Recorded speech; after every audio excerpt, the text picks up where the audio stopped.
Baik, mari kita lihat Alkitab kita dari Injil Yohanes. Ya, Injil Yohanes. Kita melihat pasal yang ke-16. Ya, Injil Yohanes.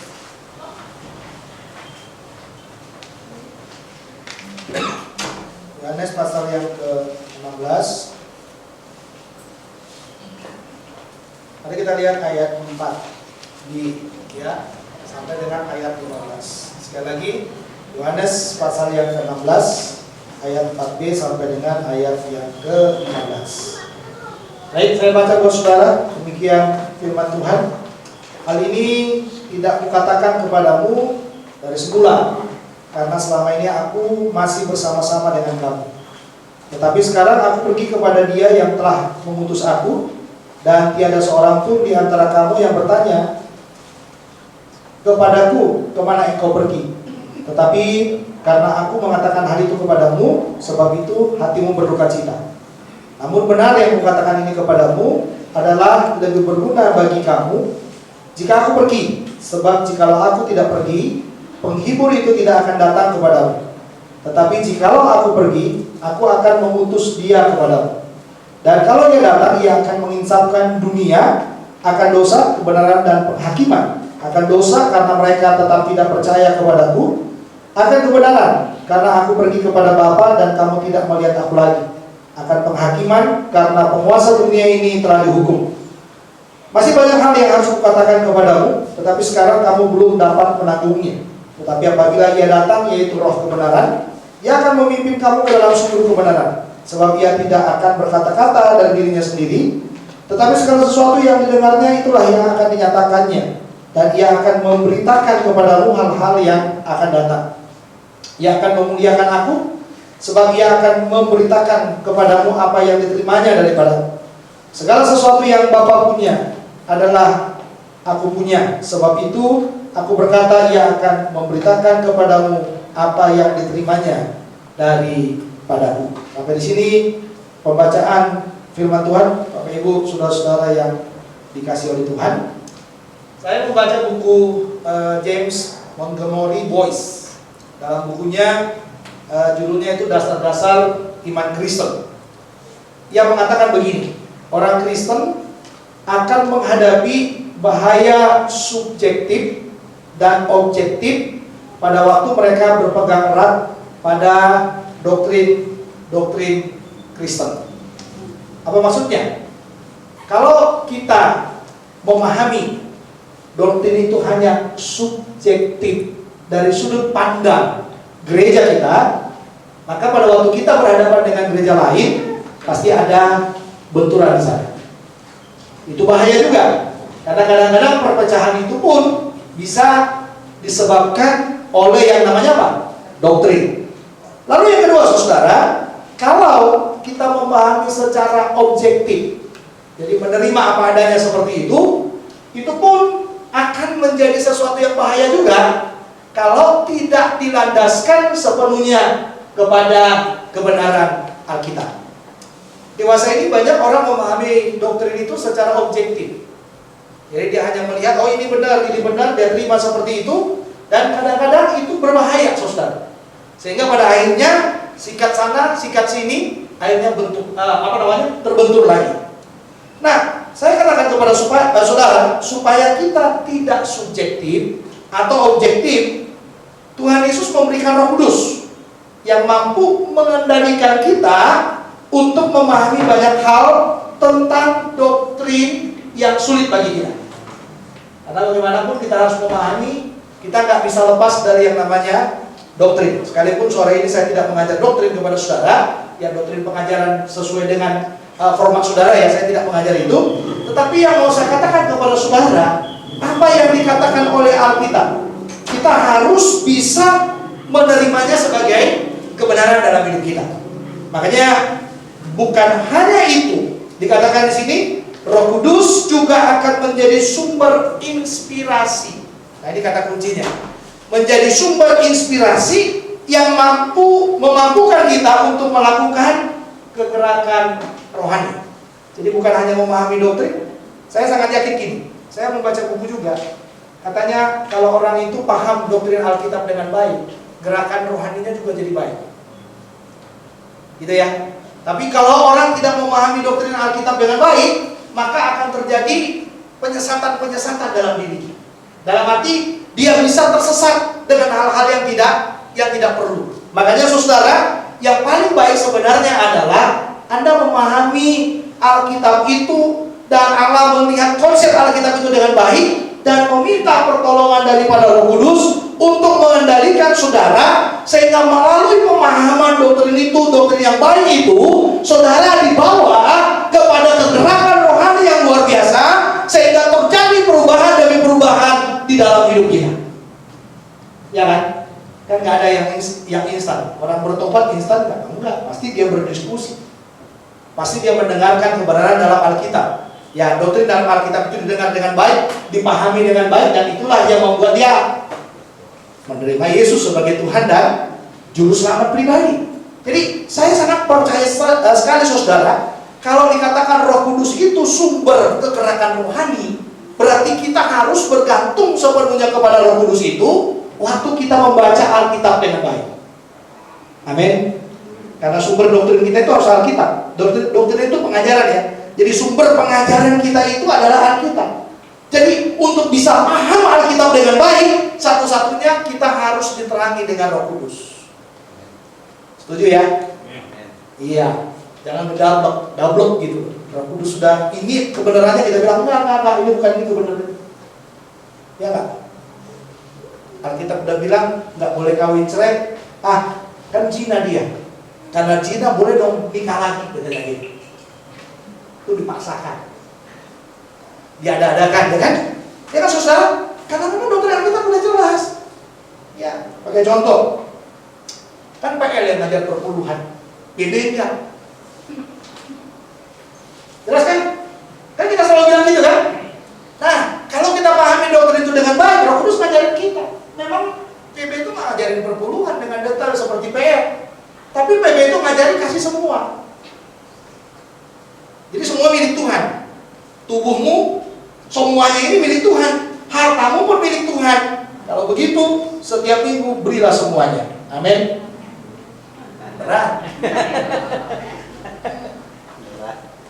Berat kan? Ya kan? Berat. Nah makanya untuk memahami dengan baik, saya gini selalu memahami konsep itu dengan baik begini. Selalu saya bilang, orang itu harus memberi standar minimal, memberi itu adalah 10%.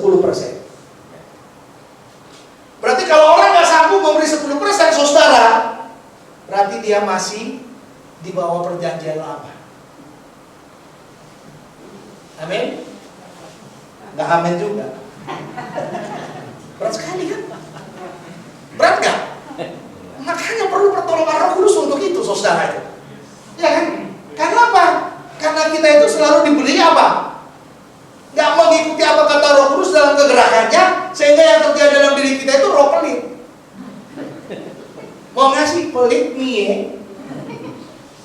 Udah jelas saudara perpuluhannya 2 juta. Nanti dia bilang ada utangku di kantor 500.000, bayar dulu pakai perpuluhan.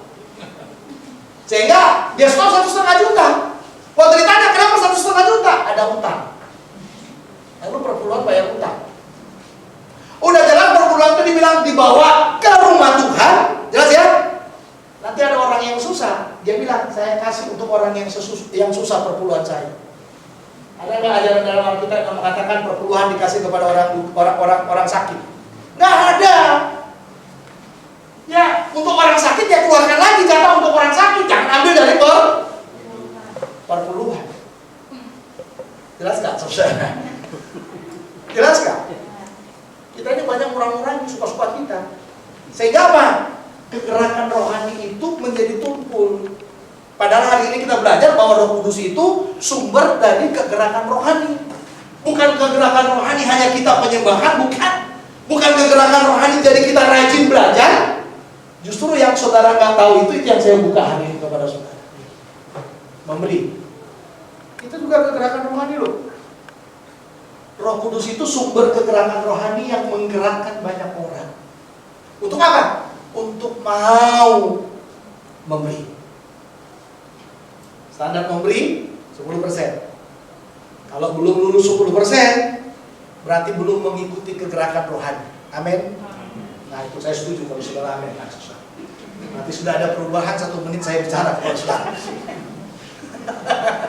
Ya kan saudara ya? Karena memang kita harus tahu persis bahwa di mana hartamu berada, di situ hatimu berada. Kalau hatimu itu ada di hartamu, bagaimana saudara dipakai Roh Kudus dalam sebuah kegerakan rohani? Jelas gak? Kenapa? Karena Roh Kudus itu ada di dalam apa? Di dalam hati kita. Jadi kita bergerak melakukan semuanya lewat hati itu. Berarti hati itu hanya bisa diisi oleh apa? Oleh Roh Kudus. Ya kan? Gak boleh ada mamon di sini. Gak boleh pakai hitung-hitungan. Ya nggak? Ada teman cerita, udah orang ini suruh transfer ke segini loh buat hamba Tuhan itu.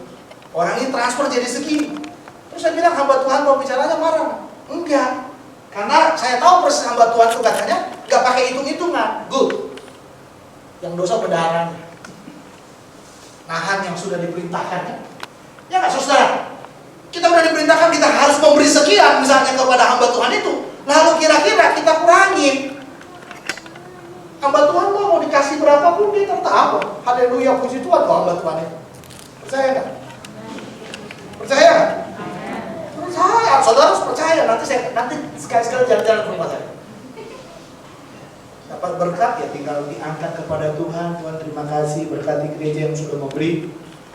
Kalau ada pribadi yang memberi juga terima kasih orang ini sudah memberi.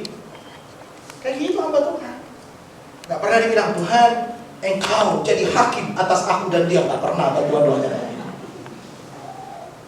Iya gak saudara? Nah itu yang namanya kegerakan rohani. Kegerakan rohani itu bicara dari hati kita. Kalau hatimu di dalamnya ada mamonnya, maka akan sulit bagi kita untuk apa? Untuk melakukan yang namanya kegerakan rohani. Nah makanya saudara, kalau kita melihat dalam bagian ini, Roh Kudus itu adalah sumber kegerakan rohani. Mengapa? Ada 2 hal yang dicatat kepada kita, yang saya lihat ya, yang saya amati dalam bagian ini. Saya sangat percaya bahwa Roh Kudus itu mendiami kita, pasti mendiami kita, sehingga di dalam hati kita itu dibangun apa? Dibangun kepekaan demi kepekaan untuk melihat apa yang menjadi kekurangan kita. Benar nggak saudara? Benar nggak? Kepekaan demi kepekaan. Mau bikin ilustrasi tapi nggak bagus, saudara rekam soalnya ya. Ya, yang saya katakan kepada saudara adalah mari belajar membangun kepekaan yang sesuai dengan kehendak Tuhan. Makanya dikatakan sana, Roh Kudus itu adalah sumber kegerakan rohani. Mengapa saudara? Yang pertama karena Roh Kudus Tuhan berikan untuk menginsafkan dunia.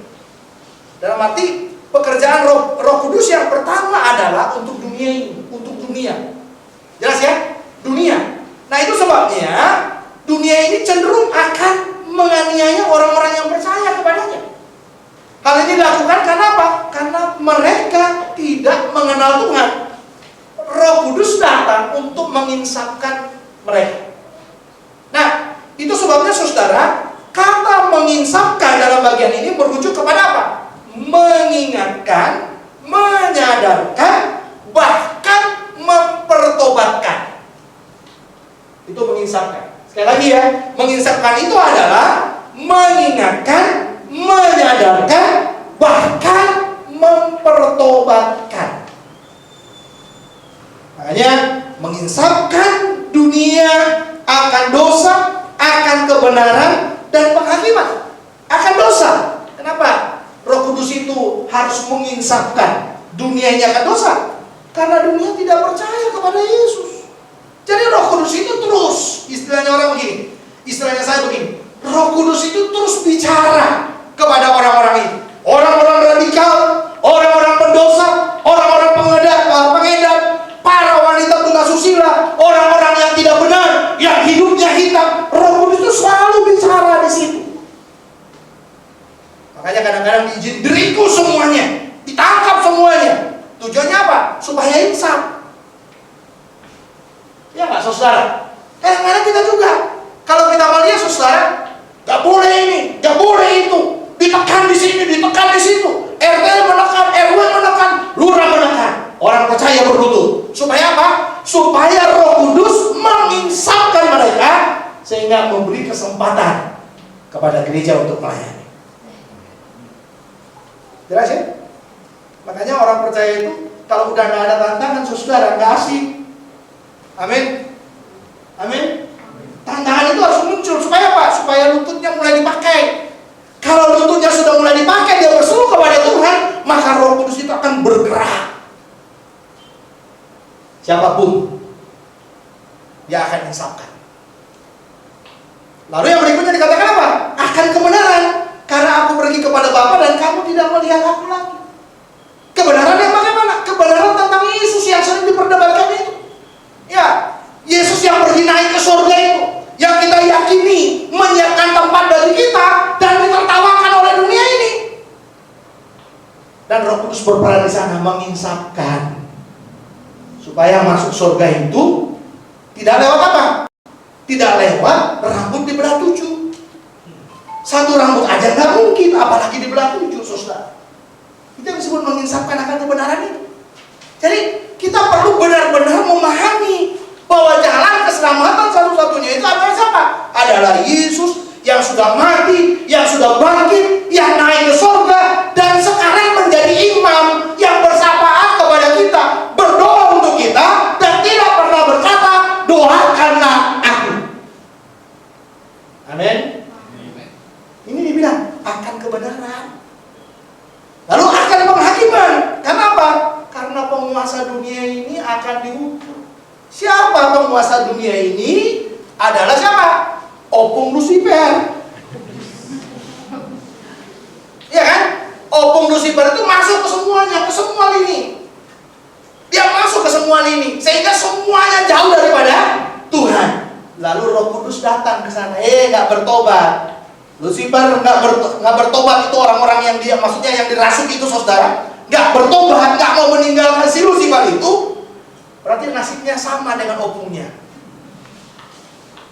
Tapi kalau dia, ini dia, kalau dia bertobat, lepas dari pengaruhnya Lucifer itu, karena iblis nggak mungkin bertobat, toh. Benar nggak? Coba lihat hukuman yang dibuat oleh Tuhan dalam Kejadian 3:15 itu. Kejadian 3 kita baca semuanya. Ya. Kira-kira manusia itu masih diberi hukuman. Tapi iblis itu dibilang apa? Kamu akan berjalan, kamu akan ini. Dan akhirnya dibilang apa? Akan ada permusuhan antara engkau dan keturunan perempuan ini. Iblis so tahu. Dia pengaruhi Kain supaya membunuh Habel. Karena dia pikir Habel itu keturunan perempuan itu. Makanya terjadi pembunuhan yang pertama di dalam Kejadian pasal 4 itu. Padahal sebenarnya Allah itu melihat jauh di sana bahwa Yesus itu akan datang, dan keturunan dari perempuan itu adalah Yesus itu. Makanya coba lihat waktu dibilang juru selamat lahir di Bethlehem, karena itu kata-kata nggak boleh ya nyinggung sedikit tentang Bethlehem ya. Ya, juru selamat lahir di Bethlehem, so tahu iblis. Dia bikin Herodes marah-marah, bunuh semua anak laki-laki, katanya gitu. Lolos gak? Gak lolos. Setan itu gak pernah lolos dengan Tuhan. Ya kan? Israel ditindas di Mesir, bunuh semua laki-laki katanya, perawat-perawat suruh bunuh. Tapi lolos satu Musa. Ya kan? Itu Tuhan kita. Amin. Amin. Itulah Roh Kudus yang menginsapkan dunia ini, yang dikatakan akan penghakiman, karena penguasa dunia ini akan dihukum. Setan itu akan selesai. Makanya di akhir zaman ini dia pengaruh semuanya, supaya murtad, supaya jauh daripada Tuhan, supaya tidak mengasihi keluarganya, tidak mengasihi istrinya, tidak mengasihi suaminya, tidak mengasihi seisi rumahnya. Dia buka, dia buat, supaya ada kebencian di dalamnya. Makanya jangan gaul sama setan. Amin. Amin. Amin. Iya loh. Kita kadang-kadang kan banyak orang seperti itu. Ya, untuk menjangkau dunia. Semua gaya dunia, main musiknya dunia. Ya, untuk menjangkau dunia. Lama-kelamaan apa? Dia dijangkau dunia. Ya kan? Tadinya menjangkau dunia. Untuk menjangkau dunia pakai tato semuanya. Alasan Misalnya apa? Penginjilan untuk dunia, penginjilan untuk orang-orang malam, katanya gitu Ustaz. Masuk dia ke sana. Lama-lama saudara, orang yang di sana nggak pernah dibawa keluar. Dia yang masuk terus di sana. Nggak pernah keluar lagi dari situ, ya kan? Ya, dia tadinya mau katakan itu jembatan, sekarang jembatannya roboh. Bukankah kita banyak ketemu yang seperti itu? Nah, makanya saudara, dikatakan dalam bagian itu, Roh Kudus adalah sumber kegerakan rohani. Mengapa? Untuk dunia ini katanya, Roh Kudus itu diberikan untuk menginsafkan dunia. Lalu sekarang yang kedua adalah untuk orang percaya katanya, untuk kita orang percaya. Karena Roh Kudus Tuhan berikan untuk mengerjakan. Dia tadi sumber kegerakan rohani, tapi dikatakan Roh Kudus itu diberikan untuk mengerjakan kegerakan rohani bagi kita yang percaya. Artinya apa? Roh Kudus itu sumber kegerakan yang Tuhan berikan kepada kita untuk dapat mengerjakan kegerakan rohani dalam hidup kita. Makanya ada beberapa tugas daripada Roh Kudus untuk orang percaya di sana dikatakan. Yang pertama adalah Ia memimpin kita kepada kebenaran. Kita ini kan suka-suka bengkok dikit toh. Bengkok dikit. Tahu ya? Hari ini lurus, besok bengkok. Hari ini haleluya, besok halelupa. Ya kan? Hari ini bilang puji Tuhan, besok dia bilang Tuhan gak sayang sama aku. Itu yang menjadi tugas Roh Kudus buat kita. Setiap hari dia mengingatkan kita, memimpin kita supaya selalu ada di dalam apa? Di dalam kebenaran. Kita tidak tersesat. Amin. Lalu yang berikutnya dikatakan, Ia akan memberitakan hal-hal yang akan datang. Hal-hal yang akan datang itu berkaitan dengan apa? Dengan apa yang belum terjadi. Kadang-kadang dia berdoa buat kita. Kadang-kadang kita dibangunkan sama dia untuk memberitahukan sesuatu yang akan terjadi. Makanya dibilang Roh Kudus itu akan memberitakan hal-hal yang akan datang. Saya nggak tahu apakah saudara pernah mengalami kegerakan rohani seperti itu. Saya akhir-akhir ini sangat banyak mengalami kegerakan seperti itu. Dibikin nggak bisa tidur, sampai harus berdoa, bertelut. Dibikin gelisah, sampai harus bertelut di hadapannya dan membuka semua hati pikiran kita untuk dia berbicara dan memenuhi kita dengan maksud-maksud dia akan datang buat kita. Makanya kalau dibuat nggak bisa tidur, jangan bilang aduh nggak bisa tidur, ini nggak bisa tidur, bikin nasi goreng dulu, ya kan? Ya supaya bisa tidur dia. Nggak bisa tidur, masak indomie dulu, makanya indomie dulu, habis itu ya udah. Katanya gitu. Ketahuan kan? Yang suka makan indomie malam-malam. Itu membuat kita abnormal. Iya, itu dia katakan, memberitakan hal-hal yang akan datang. Banyak loh saudara yang kadang-kadang kita nggak tahu, Roh Kudus kasih tahu sama kita. Amin. Amin. Yang berikutnya, Ia akan memuliakan Allah. Itu dia. Jadi Roh Kudus itu tidak akan membiarkan Allah dipermalukan di dalam dunia ini. Tapi Roh Kudus itu akan memberikan kegerakan kepada kita supaya Allah dimuliakan. Jelas ya? Saudara bangkrut, tiba-tiba kita datang berdoa, dalam nama Yesus Tuhan, pulihkan ekonominya. Pulih ekonominya. Kira-kira Tuhan dimuliakan apa Tuhan dicaci maki di situ? Tuhan dimuliakan. Makanya itu yang di-warning sama siapa? Ayub kan? Apakah kita hanya menerima yang baik aja daripada Tuhan, sementara yang seperti ini kita nggak bisa menerima? Maksudnya Tuhan supaya apa? Maksudnya Ayub supaya apa? Supaya Allah tetap dimuliakan. Jadi dalam susahmu, dalam dukamu, dalam semua keadaanmu, belajarlah selalu membiarkan Roh Kudus ada di sana supaya Allah dimuliakan. Yang terakhir, Ia akan memberitakan kepadamu apa yang diterimanya dari Roh Kudus, mendapat dari Allah, lalu dia beritakan kepada. Ya, jadi Bapak Ibu, mari dalam kegerakan ini. Roh Kudus itu akan memberitakan kepadamu apa yang diterimanya. Jadi semua yang dibicarakan Roh Kudus, kepekaan yang diberikan kepada kita, sumbernya itu dari Allah. Makanya jalan satu-satunya sebagai penutup buat kita, Jalan satu-satunya, tunduklah kepada Roh Kudus. Yang kedua, taruh hatimu menjadi tempat permanen tinggalnya Roh Kudus. Di awal tadi saya katakan, jangan isi dengan mamon di situ. Tapi hatimu itu harus diisi oleh Roh Kudus.